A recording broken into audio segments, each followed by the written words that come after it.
secret place. That is where I find my start. Welcome to the Shadow and the Light podcast with internationally renowned meditation teacher, davidji. And heart healer and psychotherapist, Elizabeth Winkler, as we guide you through our unique fusion of ancient wisdom and modern psychology. Get ready to awaken your true essence, heal your wounds, and transform your shadow into It's here to remove all my fears and to bring you light.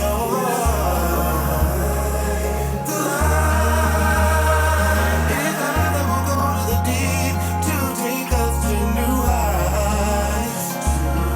The shadow and the light. Hi, davidji. Oh, hello there, Elizabeth. You know, we get so many emails from people who reach out to us and say they want access to the things that we teach others. Elizabeth, as you know, is a world-renowned therapist and healer. I do spiritual and life coaching and train and certify people to become meditation teachers. Once in a while, we'll have a little event in some place, whether that's Dublin or India or Mexico or in the sweet spot of the universe, Carlsbad, California. But we've gotten so many requests to talk about some of the coaching techniques that I share and so many of the therapy techniques. And you do remember that powerful episode. And if you don't know what I'm talking about, go back to that episode where Elizabeth actually guided me through some deep, powerful, cathartic therapy, which could only be described as miraculous. But I figured I would share with you some of the core coaching techniques that I have shared with my clients over the years, and some of the really powerful steps that people can just take to start moving their life in a direction that helps them heal a little bit more easily, gain clarity in certain aspects of their life, and step into their highest power. Hopefully this will help you find your next gear. That's a tough one. Sometimes we're stuck, and we just don't have the right clarity of the moment to see. And then sometimes, as I said, it's that divine conversion of message, messenger, and timing. And so if you're here right now, I believe we have the message for you. And I believe perhaps in this moment, we just might be the messengers, a trusted source of that message. And this is our little window to actually connect and help you transform. Remember, we transform the world by transforming ourselves. This is where it happens. So are you ready, Elizabeth? Sure. Okay. I'm ready. Yeah. So one of the things that I share consistently with people is this concept of taking a snapshot of where you are right now. Sometimes we are so focused on all these external things in the world, and sometimes we're so focused on the past and the future, and there's just no way that we can move thoughtfully or mindfully into the future unless we can own the present and abide in the present. And so that's really a conversation that you can have with yourself of, where am I right now? We know there's that deep question, who am I? And then there's the second question, where am I? Where am I in my life? Where am I in all the various arcs of my life? Where am I in the 5 realms of my life? The physical, the emotional, the material, the relationship, and the spiritual aspects of my life. And so one of the great tools that I suggest to really help you understand where are you right now is to make a list of the 5 to 7 people who take up the most amount of room in your head. Now, maybe these are people that you interact with. Maybe these are people you hang out with. Maybe these are people you live with. Maybe these are people that you are related to. And maybe in some instances, these are people who you just invite into your head and you keep them there. They're living there rent-free. Now, these may be nourishing people, and it's great to keep those people in your head. They may have passed to another realm of existence. But if they're sending you messages of love and joy and inspiration, you stay there. You keep that going. Maybe it's your God or your source of worship, or we could pick so many different things in your life regarding what this is. But why don't we do that right now? I say 5 to 7, but you could at least start the process. Obviously not if you're driving, and perhaps not if you're chopping something. But if you otherwise have a pen and a piece of paper, maybe writing down, who are the 5 people who really consume the most energy, take up the most space, who are living in my head? Remember, we let people into our heads that we would never let into our homes.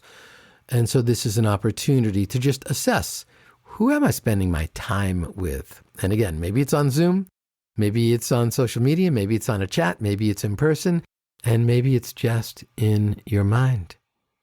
If you wake up and think about somebody all day long, and if you go to sleep and you're still thinking about that person, they're taking up a lot of space. You're putting a lot of attention on them. And so I invite you right now, who are those people? Who are those 5 to 7? Because this is the nature of your entire relationship with people on this planet right now. Snapshot of the moment. The next thing that you might want to step to is, what are the 5 to 7 places that you spend your time in? So one of them, Elizabeth, is this podcast studio here at the Film Hub in Southern California. We're just about 40 miles north of Mexico here and 8 miles from the ocean. This certainly is a sweet spot of the universe. We're about 3 miles from the mountains here. That warm desert air is coming in, that cool ocean breeze coming in. I'm about 115 miles south of where you live right now. So this is a place that we spend time in, but we also spend time wherever our locations are for our Zoom calls, right? With me, it's either in my office here at the Film Hub, or it's in my backyard, my tree house. I spend a lot of time in those places. Sometimes it's 7-8 hours a day, and I know you do as well. So it's not just, oh, I'm on Zoom. It's like, where are you sitting during all that stuff? So where are you spending your time? Is it perhaps in airports? Is it perhaps on airplane seats? Is it perhaps on this couch or this chair? You know, I spend a lot of time watching TV. You know, I'm a big streamer. Just got to say, big streamer out there. And so I try to commit at least 3 hours a day to watching TV or streaming services. It's a very important thing in my life. I learn a lot about life and about myself and about other people that I would otherwise not necessarily be hanging out with. So I would include some of those people as those people I'm hanging out with. You know, I spent a lot of time last few months in this particular streaming service, and I was watching Colin Farrell in Sugar, and I was watching Ben Mendelsohn and Juliette Binoche in The New Look, which is about Paris during the era when Coco Chanel and Christian Dior were in their most creative zones. They were being occupied by the Nazis during that period of time. So powerful. And there was a lot of Nazi collaboration going in there. And there was a lot of Nazi sympathizing going on in that show. And of course, I started with that show very highly judgmental. How could Coco Chanel be transgressing and collaborating? And then suddenly you realize, what would we do to survive just one more day to feed our family? So easy to point fingers and tell other people that their behaviors are wrong and to judge other people. But it really caused some powerful, powerful self-reflections for me and deeper, deeper insights into judgment of other people's behaviors and actions. Both of those were like 10 episodes each, an hour. So that was like 20 hours of my life where I was sitting on the couch. And those were people I was hanging out with. They were filling my head, and I continuously thought about them. Every time I see an ad for Chanel in some newspaper or magazine, it still sparks inside of me this inner dialogue. So who are you hanging out with, and where are you spending your time? And the third question that I ask people to put a little attention on, the 5 to 7 activities you spend the most time doing. Again, this is all about attention. Where attention goes, energy flows. What are you spending your time doing? Are you on social media? Are you taking walks? Are you working out at the gym? Are you reading? Are you watching TV or streaming something on your device? Are you playing games on your device? Where's your attention? What are you doing? Are you in service to somebody else? Are you taking care of yourself? What are you doing? And so, who's in your head? Where are you spending your time? And what are you doing? That's your life. You could draw a mind map of that. Draw a little circle and put those things inside each of those bubbles and then determine, okay, these are the 3 bubbles of my life. These are the people, the places, and the activities that currently make up my life. Now, if you love your life right now, rock on. You keep leaning hard into that. But if there are aspects of your life, certainly within the 5 realms, the physical, the emotional, the material, the relationship, and the spiritual, or if you want to break that up even further into if there are categories of your life that don't feel nourishing to you, that's when you drop a person or a place or an activity and bring in something new, or make the commitment to bring in something new in one of those categories. What do you think, Elizabeth? I love it. I think this is so important because we can't shift something that we don't see. And often we're not paying any attention to these things that we do. We're mindlessly just moving through our lives. And I just did a version of this earlier this week. We had an eclipse, new moon, and I took the time to pause, which I typically do at a new moon, full moon. New moons, we have an opportunity to plant seeds of intention.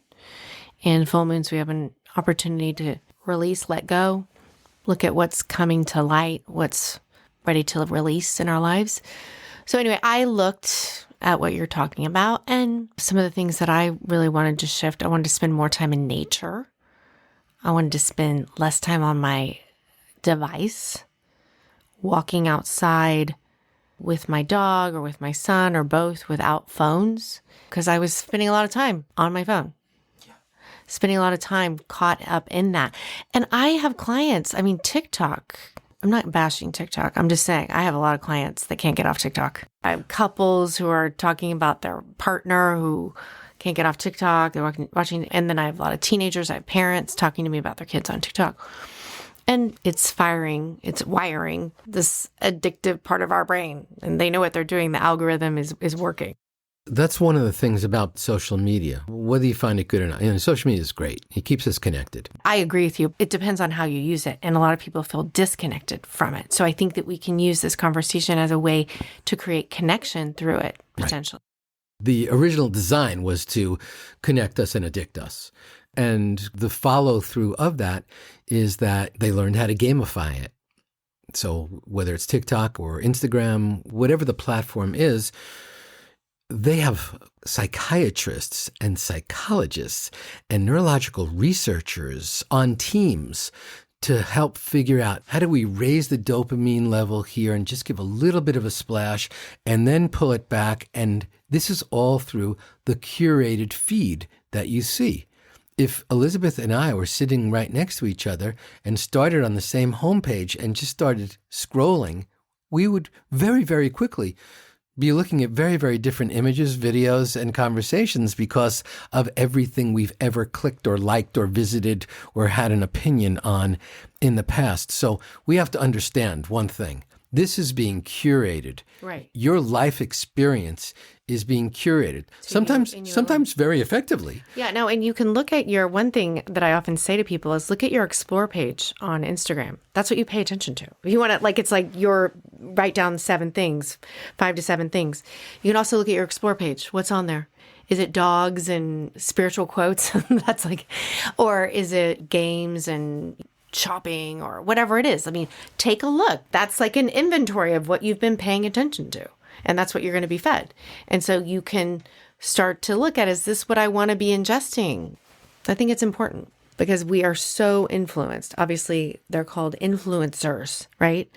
And this is affecting how we see our lives and how we're comparing ourselves against others, which is not the greatest thing. Obviously, it's stealing us from our own self and our own truth and not allowing us to be the abundance of who we naturally are.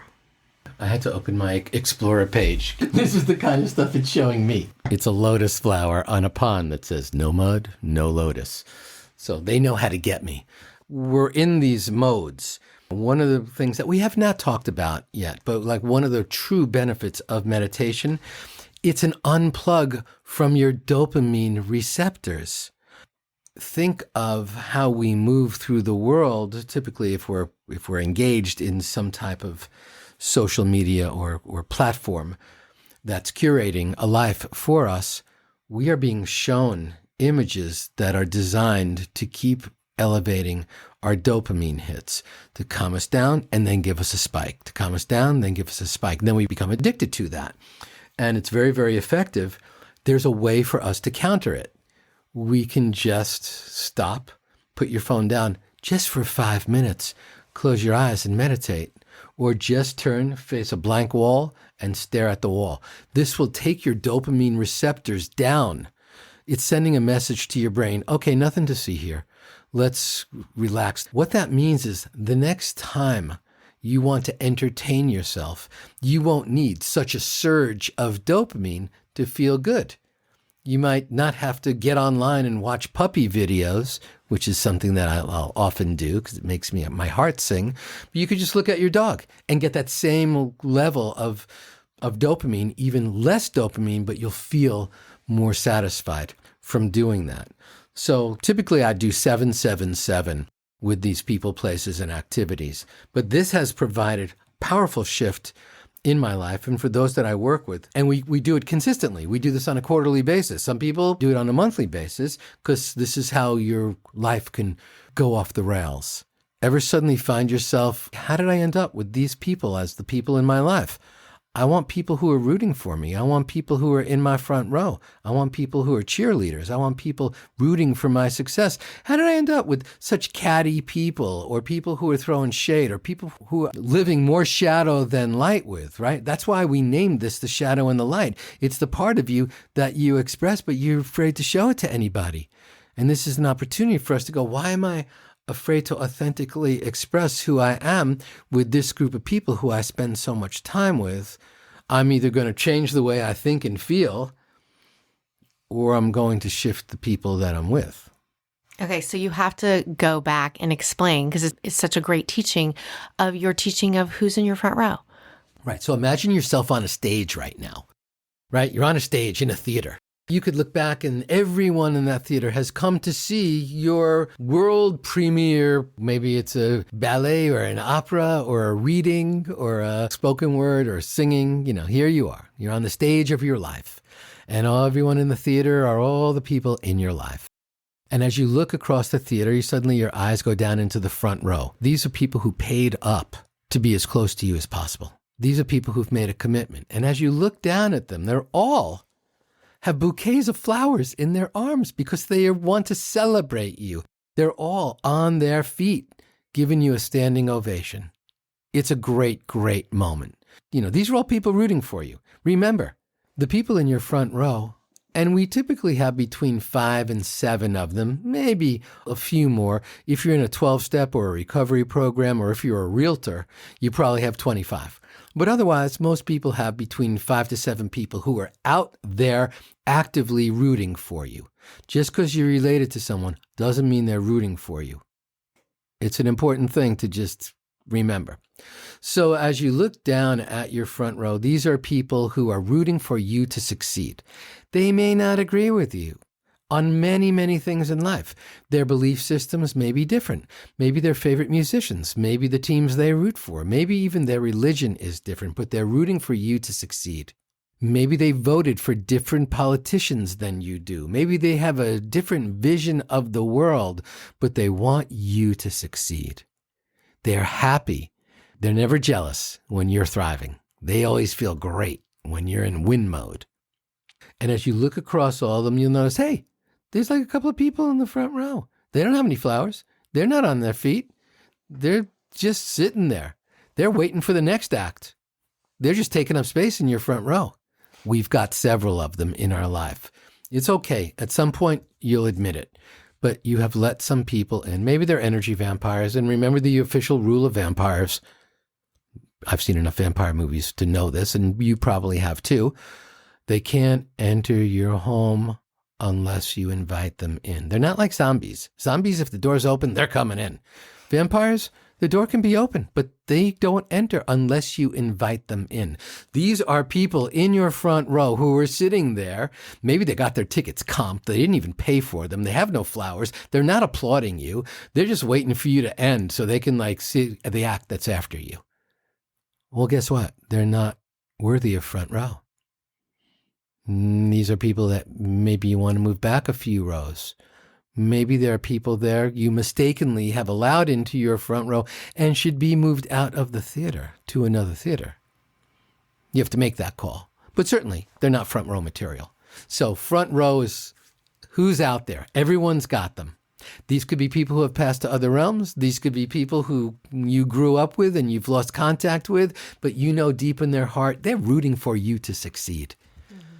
So that's a great thing. Who's in your front row asking that question right now? Yes, and your pets and animals can be in that front row as well. I always like to just pause and think about this from time to time, like who's in my front row at this time, And then another question that you've said to me at least, or I think in a teaching is, are you in their front row? So to reflect on these people who are there for you, who are always cheering you on. Right. Am I in their front row? Right. And you don't have to be, but this is an opportunity to go, oh, I'm taking that one for granted. Yeah. Someone's out there really rooting hard for me, and I'm not paying any attention to their life at all. Right. And then also going into the 5 realms, because people might not know, you really quickly move through the 5 realms. And this is something I always do at the beginning of the year, or when I'm planting intention, is to look at the 5 realms and to really break it down. I think when people are feeling out of sorts and they're like, I don't know what kind of change I need to make or whatever, the 5 realms are so stabilizing to helping people with that. So there's the physical, which includes... The physical realm. And why would we need the 5 realms? It can act as a filtering lens so that we're not overwhelmed. If we'd say, what's working in your life? What's not? It's too big. It's too much. But when we can then divide our life into the physical, the emotional, the material, the relationship, and the spiritual, then suddenly it's like, oh, it's more graspable. Right, but let's break it down. Physical includes food, what you eat. Physical is your sleep, your diet, your physical activity. Your sex life. Your physical body, whether that's like, oh, I got achy knees. Elizabeth has this special roller that she brought down since we're sitting here a lot in our podcast room, and she's using that roller on her lower back, and she's using it on her spine, and even when she's not, she's sort of like squeezing her hands into it. The thing is literally the size of a softball, except it's tubular. If a softball could be compressed and then made squishy, it would be that. It's in my front row. It's in her front row. And she's in its front row because she was trying to get me to like, oh my God, this is the greatest thing in the world. So suddenly we realized these are the things that... I spent a lot of time with it. Right, exactly. The roller. It drove here. Does that count? It drove here. It does. It does. Okay, so we have physical. The physical. So think about, this could be your teeth. This could be your hair. And again, this is where you ask yourself as you assess all these different components of your life, how satisfied am I with this? And how much attention am I placing on this? It's also your sleep. I don't know if we named that. Yeah, because this is a really important one because people come to me and they're feeling, out of sorts. And I'm like, okay, let's look at your physical realm. Like, how's your hydration? How's your sleep? Right. If we're not dealing with that level, that's like base level, right? Yeah. Your diet, all of these sorts of things, what you're eating, what you're drinking, what you're not drinking, what you're not eating, right? And how much sleep you're getting and how good your sleep is, et cetera, et cetera. So that's the physical. Yeah. And this includes all physical self-care. Yeah. So are you getting a massage? I was watching these surfing videos. There's this restaurant that I go to and they just play loops of surfing videos. LTH in Oceanside. Don't know if you've been there. Shout out. Right. Suddenly I'm watching this guy come through the tube and he's got so much, his whole face has zinc oxide on it. And so clearly this is the guy who spends, 9-10 hours a day in the water, in the sun, and he looked pretty kooky. And yeah, not necessarily, we would not consider, ooh, what an attractive look. Guess what? This guy not going to get skin cancer on his face. This guy is like, there's a certain self-care element. So these are things that other people might find disturbing, but we know they're so nourishing and protective for ourselves, whether that's you taking supplements, whether that's you getting a massage, whether that's you just stretching every once in a while or squeezing yourself into a really, really tight ball and then going, "Ay-ya!" and making the weirdest possible noise as you release whatever that tightened up energy. So that's the physical realm. Then the emotional realm. This is so intense. How do we respond to the world around us? Reactivity. That is exactly it. Mm-hmm. That's exactly it. And we had a whole episode on this equanimity concept. And are we responding proportionately to the world coming into us as we flow out? Probably not. Hysterical, historical. Yes. Do tell. If it's hysterical, it's historical, meaning the bigger your reaction, the deeper your material probably is. So your reactivity might be... I love the way she just casually says, the deeper your material might be. If it's hysterical, it's historical means that so many of these etchings, samskaras, wounds of our lives happened, through our history, probably through an earlier age than we might even acknowledge. And when someone mentions something or says something and you're like so outraged or so offended or so deeply wounded, oh, it's not this moment. Right. Road rage is the perfect example. Someone cuts you off in traffic and you react. They didn't see you. I'm not seen, or I'm not been rejected or whatever it is. And I'm not putting any of that down. I'm just saying it's time to maybe take a look at that if you would like to have a nicer experience on the planet. That's what this all comes down to. This is not a judgment of who anyone is, but these are things that hold us back. We're all here. Wouldn't you like to enjoy it a little bit more? Now, Some people say, no, I need to be in extreme pain because that's where I get all my creativity from. Which is a belief system. Oh, right. Which is another limitation. I've convinced myself of that one, but we can liberate ourselves through this process. Another lens is that emotional lens. So this is how we walk through the world in terms of our triggers and our components and what our response or reactivity mechanisms are. The third category is the material world. Now, we think of that as cashola. It's all about cash. It's all about finance. Certainly it can be your retirement or your nest egg or your savings or the fluidity of which you can access your money. It's also your abundance consciousness. How do you see the world? And I'll just ask you to ask yourself this one question. Is the pie big and getting bigger? Or is there only one slice left and you need to elbow your way in there to grab it? And depending on how you respond to that question shows pretty much what your orientation to life is. How you do one thing is how you do many things. So certainly that component is a very, very powerful component. And I think as we start to experience, can I have a more abundance mindset versus a poverty consciousness, we start to expand a little bit more because we start to receive more of the world. We realize it's big. There's a lot. Let me even open my arms and my heart and my mind even wider to receive it. So this concept of material realm, when you look through the world through this lens of the material realm, you can look at all their stuff, all your possessions, all your positions, everything you're trying to protect right now that you have, whether it's your car or some statue in the corner or a crystal that you have. Something breaking, losing something. Right. I mean, think of all the things we've acquired that we then spend the rest of our life trying to protect or preserve or make sure it doesn't get taken from us. Stuff. It's interesting.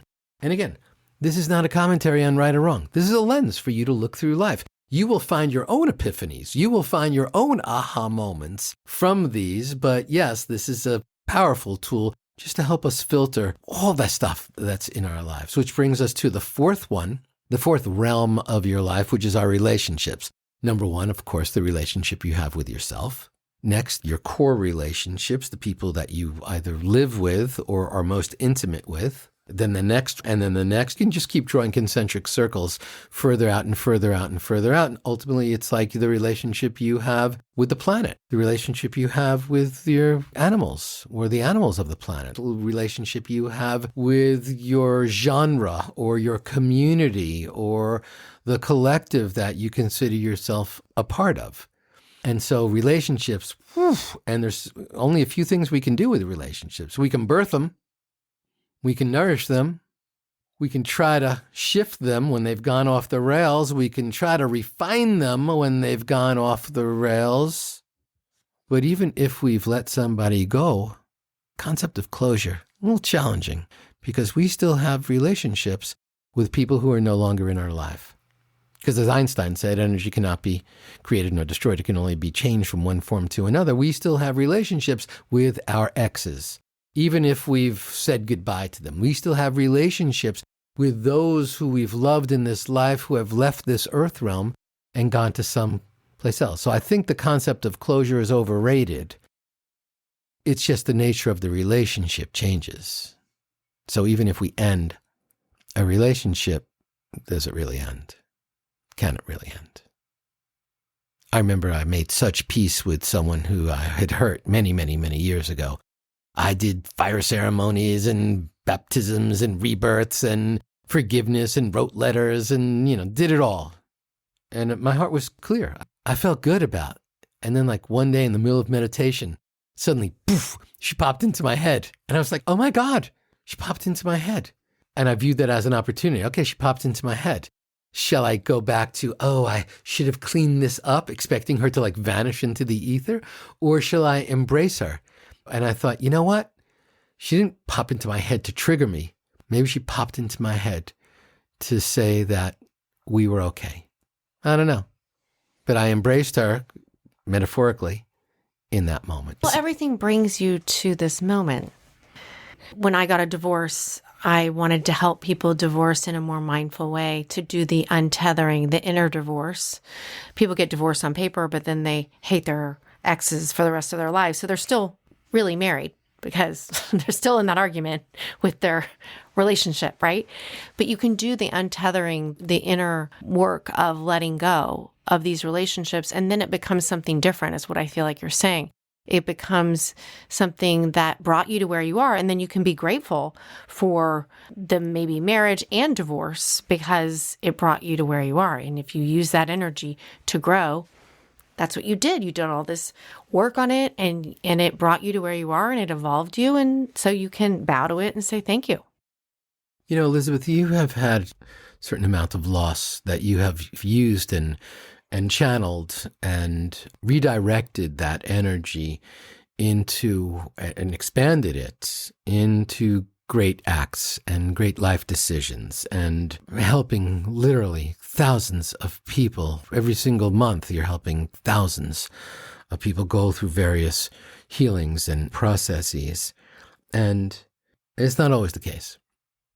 Some people, their view of that heartbreak just won't let them get to a place of realizing or feeling that like, wow, this is the defining moment responsible for every great act I've done since then. And it's a perspective shift. And I think it's the fifth realm, the spiritual realm. It's not even a relationship thing. It's a deeper thing, because you and I have had this conversation and we've talked about it in several podcasts as well, that, this was the most amazing thing that ever happened. Purpose, meaning, You know, maybe the challenges of our lives are here to help us create something from it. I certainly did that with my divorce, and I didn't know that that would happen. I'll just speak to it. I mean, I remember leaving a lawyer's office and feeling worse. This is my lawyer. I felt fear and more just negative. I can't even explain how it made me feel in my body. And I'm like, I can't do this. I can't do this. I can't do this way. I have to do it differently. And fear's the loudest voice in the room when it comes to divorce. So I was like, okay, I gotta figure out a way to do this. I'm gonna do it myself, and then maybe I'll help some other people. So it was from pain. It was from a very negative experience, unpleasant experience that I was having. And by the way, the lawyer was trying to help me. A lawyer's job is to think the worst of the other experience to defend you. That's their job. I'm not putting any lawyer down. That is their job. But it doesn't create the compassion and connection and freedom that you actually want. When you're releasing yourself from a relationship, you want to be free. That's what you're seeking truly. And if you continue to be in that realm of hate and fear, which it really creates so easily, you're not free. And so, yeah, you can create purpose and meaning in this spiritual realm through these challenges that we all go through. Yeah. So the spiritual realm. Spiritual realm. So then suddenly we realize that in the spiritual realm is our connection to God or the divine or with your higher power or whatever your highest perception of existence is, which may be your highest self. It's everything that has to do with these deeper dives into the soul, into who you are and purpose and meaning. And the answer to the question, why am I here in this moment? And this is the permanent soul in a realm of impermanence. So many of these different aspects, suddenly we realize this is so expansive. And so to look at our lives through these realms, again, where am I thriving? Where's my attention? What do I wish was different? Where am I struggling? This allows us, again, snapshot of the moment, just one more tool. And I think if you can use so many of these tools as awareness tools, because that's what we're all trying to do. We're just trying to shine a little light on some darkness. If we can do this on a more consistent basis, we're going to suddenly have greater joy and greater grace and greater ease in life. And to know that those things that aren't working in your life, you're not getting rid of anything. You're using it. People always say, I want to get rid of this. Well, that's called resistance. It's not going to work. What you resist persists. You're not getting rid of it. That's the mud. That's the fertile soil for your seed. So whatever isn't working, okay, let's get with it. Let's be with it. Let's allow it. Let's look at the pain there. Let's look at the fear there. Let's look at that and breathe with it and see that it's there. Maybe you're noticing that from bringing your awareness to these realms or these people or these places or these activities and looking at, okay, this isn't working. Okay, I can accept that. Now, allow yourself to sit in that. When you sit in the mud, no mud, no lotus, which maybe you want to explain what that means, but it's about a lotus cannot be born. A lotus is born through the mud. And so these dark places of our lives are actually the places that we birth beautiful things. And my story of the divorce is that. My divorce created a lot of light for myself, my kids, my ex. We were able to create love through our divorce. And then I took that out to others and continue to.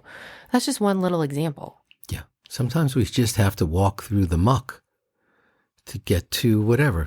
Did you ever do that? Ever step into the ocean or a sea and there's so much seaweed and you have to stride through the seaweed, the sargassum, and then suddenly you get to the other side of it and you're in clear, beautiful, perfect water.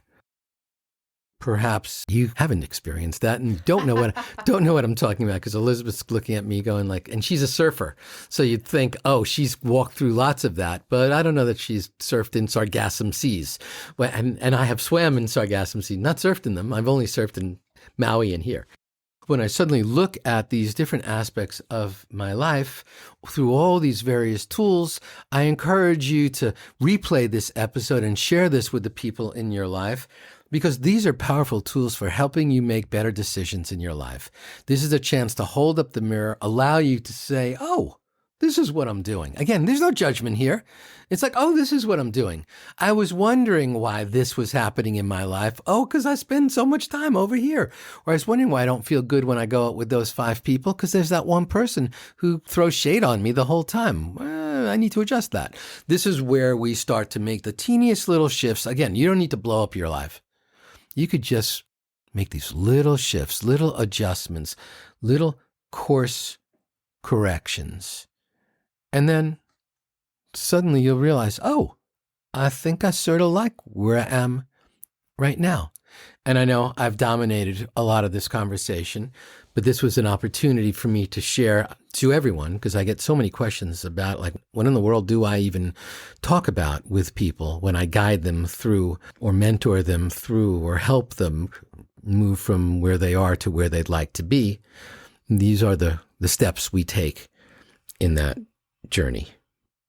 And now it would be time for our Living the Light. What is it for you?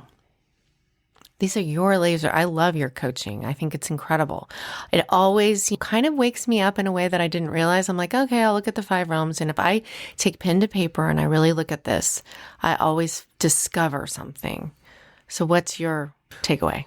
Well, today's takeaway is I'm whispering lovingly to you. It's an invitation. Hold up the mirror.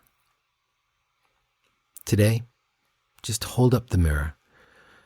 And don't be judgmental about what you see. If you think everything's okay, rock on. And if you hold up the mirror and you're like, I don't really like that component, well, then this is where we don't let go of anything other than our attachment to a limitation. But this is where we can suddenly learn so much about ourselves. But that first step, holding up the mirror.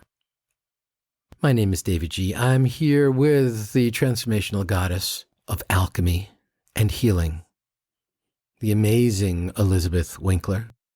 This is the Shadow and the Light podcast, and we'll see you on the next episode. I will not be afraid of the shadows in the dark. They will lead the way to the hidden pathways of the heart. In that secret place, that is where I find my start.